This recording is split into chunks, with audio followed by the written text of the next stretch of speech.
Olá, irmãos. Hoje nós vamos fazer o estudo do livro de Apocalipse, capítulo 21. Nós vimos no capítulo 20 a volta de Jesus, quando ele faz o arrebatamento da igreja, ressuscita todos os mortos, e diz: não há momento de abrir e fechar de olhos.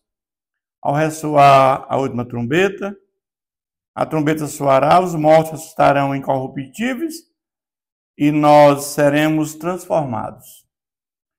Porque é necessário que este corpo corruptível se revista da incorruptibilidade e que o corpo mortal se revista da imortalidade.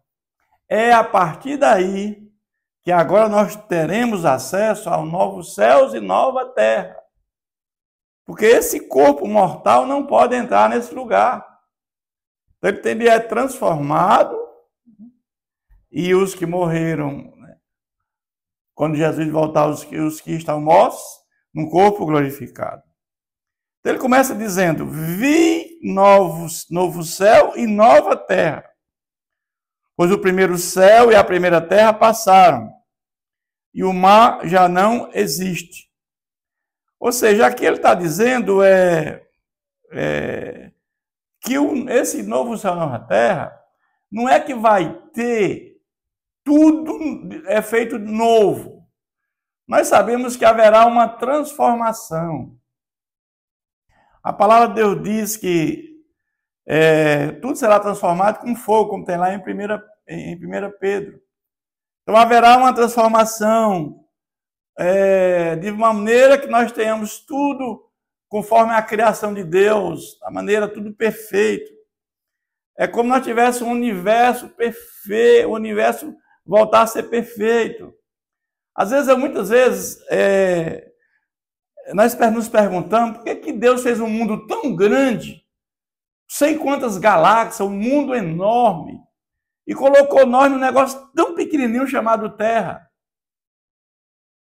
E às vezes, quando eu olho para Apocalipse, eu vejo, quando Deus diz novos céus e nova terra, eu creio que nós vamos ficar passeando nesse universo gigante. Deus fez isso, tem um motivo dele ter criado esse universo tão grande e nos colocou num negócio tão pequenininho que é a Terra, só ali tem vida, para quando um dia tivermos com ele na eternidade, nós passearmos, vamos conhecer o universo. Nós vamos ter toda a eternidade para conhecer toda a grandeza de Deus. Mas diz que o primeiro céu e a primeira terra já passaram e o mar já não existe. O mar não existe no sentido daquele... Quando o João estava preso, o João estava desolado. E o mar é sinônimo de agitação. Quando nós nos perguntamos por que o mar é agitado, por que o mar não é calmo? Essa quantidade de água que tem no universo, 2/3 do universo, 2/3 é água. Então, nós vamos ver que 98% da água da Terra é no mar. E essa água é agitada, porque se não fosse agitada, ela apodrecia. Então, você vê a perfeição de Deus. Ou seja, a influência das marés para que as marés controlam, a lua controla as marés, a terra inclinada para que tenha as 4 estações e haja vida, tudo com perfeição de Deus. E ele vai dizer agora: vi também a cidade santa, a Nova Jerusalém, que descia do céu da parte de Deus, ataviada como noiva adornada para seu esposo. Vamos entender que a Nova Jerusalém não é uma cidade construída lá no céu, não é uma cidade física. A Nova Jerusalém é a própria igreja, é o povo de Deus, é o povo salvo, é a igreja invisível, que é ataviada. Nós somos a noiva de Cristo. É isso que esse texto fala. João vai descrever essa igreja, essa Nova Jerusalém, como uma coisa indescritível, uma coisa maravilhosa, nesse mesmo capítulo. Ele diz assim: então ouvi grande voz vindo do trono dizendo: eis o tabernáculo de Deus, com os homens Deus habitará com eles, eles serão povos de Deus e Deus mesmo estará com eles. Vamos entender que lá no Antigo Testamento tinha um tabernáculo móvel que Deus mandou Moisés construir lá no deserto, porque ali no Santo dos Santos, Deus habitava ali. Já no Novo Testamento, onde é que Deus habita? Dentro de nós, através do Espírito Santo.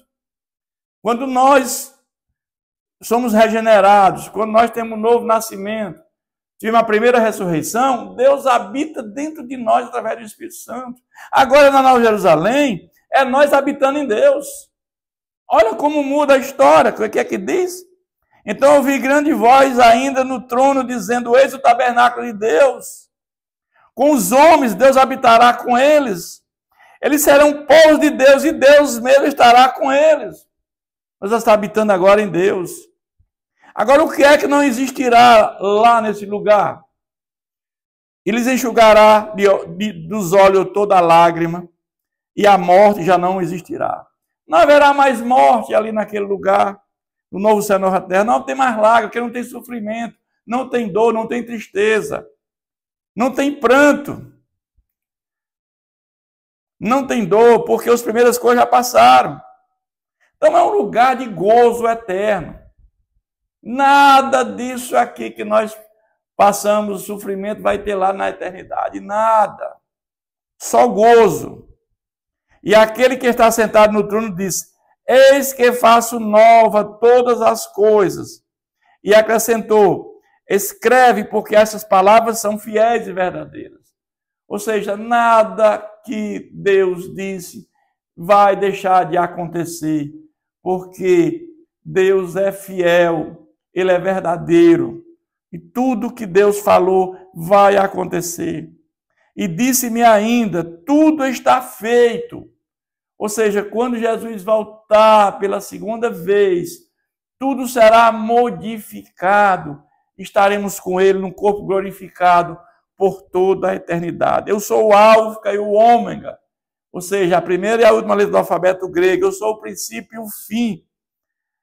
Eu, a quem tem sede, darei de graça a fonte da água da vida.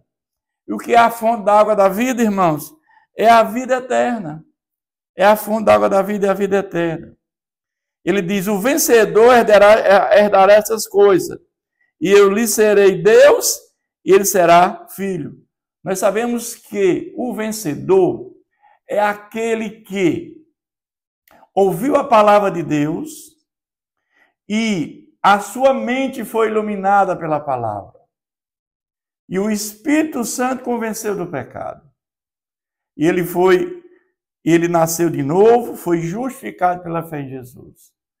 Se tornou filho de Deus por adoção. E foi selado com o selo do Espírito Santo. E perseverou até o fim da sua jornada. Esse é o vencedor eleito de Deus, que Deus já sabia antes da fundação do mundo. E já escreveu o nome no livro da vida. Por isso que ele fala assim: o vencedor, aquele que perseverou até o fim, herdará estas coisas, ou seja, herdará o novo céu e a nova terra. A nossa herança é essa, novos céus e nova terra. Ele serei Deus e ele será meu filho. Agora ele vai dizer quem é que não entra nesse lugar. Quem é que não vai entrar nesse novo céu e nova terra?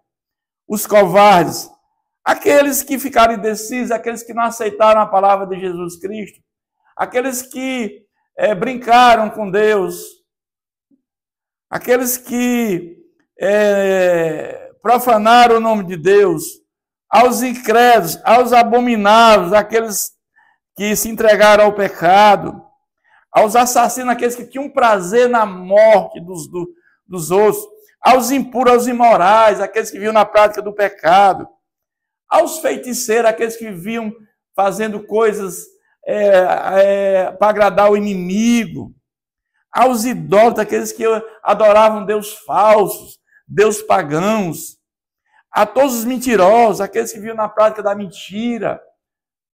Todos esses aí, A parte que eles cabem será o lago de fogo que arde com fogo e vai saber a segunda morte. Então, esses aqui estarão no lago de fogo, no Guiena, por toda a eternidade, em sofrimento eterno. Rejeitaram a Jesus. Mas João agora ele vai descrever, dar detalhe da Nova Jerusalém. A Nova Jerusalém é uma coisa tão bonita que João vai assim fazer uma descrição como se fosse uma coisa física. Mas na realidade, nós sabemos que a Nova Jerusalém, ela é a própria igreja, é o povo de Deus, é a igreja invisível. Ele vai dizer: então veio um dos 7 anjos que tem as 7 taças, cheias dos últimos 7 flagelos, e falou comigo dizendo: vem, mostrar-te-ei a noiva, esposa do Cordeiro, ou seja, a esposa de Cristo. E me transportou em espírito até uma grande e elevada montanha, me mostrou a santa cidade de Jerusalém, que descia do céu, da parte de Deus, a qual tem a glória de Deus. Ou seja, aqui nós vamos ver que, ao longo da história, tivemos muitos sumos sacerdotes, e lá, como eu falei, lá no tabernáculo, ali é a morada de Deus. Agora nós vamos estar com Deus por toda a eternidade. Aí diz: o seu fulgor era semelhante a uma pedra preciosa, como pedra de jaspe cristalina. Ou seja, ele vê ali uma coisa maravilhosa, uma coisa resplandecente. Ele disse que essa cidade tinha grande e alta muralha, 12 portas, e junto das portas 12 anjos, e sobre ela números escritos, que são os nomes das 12 tribos dos filhos de Israel. Ou seja, aqui ele fala de todos os judeus que vão estar lá nesse lugar. Ele vai dizer agora: a muralha da cidade tinha 12 fundamentos, e estavam sobre eles 12 nomes dos 12 apóstolos do Cordeiro. E aqui vai falar de todos os gentios, de todos os povos que se salvaram, todos os cristãos salvos que vão estar nesta cidade.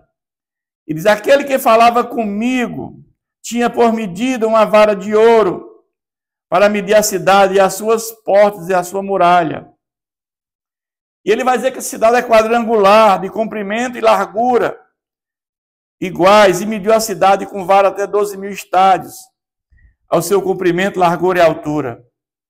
Ou seja, aqui é uma metáfora, aqui é para dizer que essa cidade cabe todos os salvos. Todo o povo eleito de Deus cabe nessa cidade. E essa cidade, ela é acesso direto a Deus. Todos os salvos cabem nela. E ela é quadrada, ela é perfeita, porque não tem privilégios. É nesse sentido que João vai falar isso. Mediu também a sua muralha, 144 côvados, medida de homem, isto é, de anjo. Ou seja, ela tem uma beleza indescritível, e 144 nós já falamos, que é o povo de Deus, a representação do povo de Deus. Ele vai dizer agora sobre a estrutura dessa cidade. Diz que a muralha é de jaspe, também a cidade é de ouro puro. Ele mostra a beleza indescritível dessa cidade. Evidentemente que é uma coisa figurada. João olha a igreja, a noiva de Cristo, como uma coisa maravilhosa. Só que isso não é físico. Sabemos que a igreja é o povo salvo, é o povo que vai estar com Cristo por toda a eternidade. Mas João vê essa coisa indescritível e diz que a cidade é de ouro puro, semelhante ao vidro límpido. Os fundamentos da muralha, o alicerce, a fundação da cidade estão adornados com toda espécie de pedras preciosas. Olha só a fundação da cidade, de pedras preciosas. A fundação ninguém vê. O primeiro fundamento é de jaspe, o segundo de safira, só pedras preciosas. O terceiro de calcedônia, o quarto de esmeralda, o quinto de sardônio, o sexto de sardio, o sétimo de crisólito, o oitavo de berilo, o nono de topázio, o décimo de crisópraso, 1/10 de jacinto e o 2/10 de ametista, ou seja, os 12 que representam, né, toda a fundação fundamentada nos 12 apóstolos, tudo isso representa a grandiosidade de Deus. E aí ele vai dizer que tem 12 portas, são 12 pérolas, e cada uma dessas portas de uma só pérola. A praça da cidade é de ouro puro, com vidro transparente. Ou seja, essa cidade tem uma praça. E nessa praça, nela havia um santuário, porque o seu santuário é o Senhor, o Deus poderoso, todo Criador. E aqui nós vamos ver que é uma analogia do que nós vamos ver, a presença de Deus por toda a eternidade. Mas ele vai dizer que essa cidade não precisa nem de sol nem de lua para lhe darem claridade, pois a glória de Deus a iluminou e o cordeiro é a sua lâmpada. Ou seja, o brilho de Deus vai iluminar essa cidade. O próprio brilho de Jesus vai iluminar, porque não precisa do brilho do sol nem da lua. João está vendo isso. Tem essa visão dessa cidade que representa a igreja de Cristo, a igreja salva. As nações andarão mediante a sua luz, e os reis da terra lhe trazem a sua glória. Ele vai dizer, as suas portas nunca mais se fecharão de dia, porque nela não haverá noite, não haverá mais noite, porque a glória, o brilho de Deus iluminará pelos séculos dos séculos, por toda a eternidade. E lhe trarão a glória e a honra das nações. Todas as nações estarão dando glória a Deus. É uma festa no céu. É uma festa onde todos estão louvando, cantando, entoando os hinos, conhecendo a grandeza de Deus, conhecendo o universo. Não há mais essa diferença entre céu e terra. Quando Deus criar novos céus e nova terra, será uma única coisa agora. Céu e terra serão únicos. Ou seja, os salvos, a igreja estará passeando no universo, conhecendo a grandeza de Deus.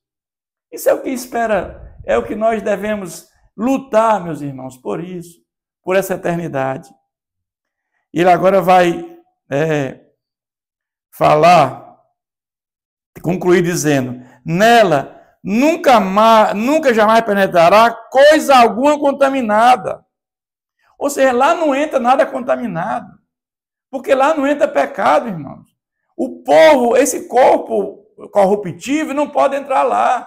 É por isso que quando Jesus voltar, esse corpo será transformado num corpo incorruptível. E os que ressuscitam num corpo glorificado.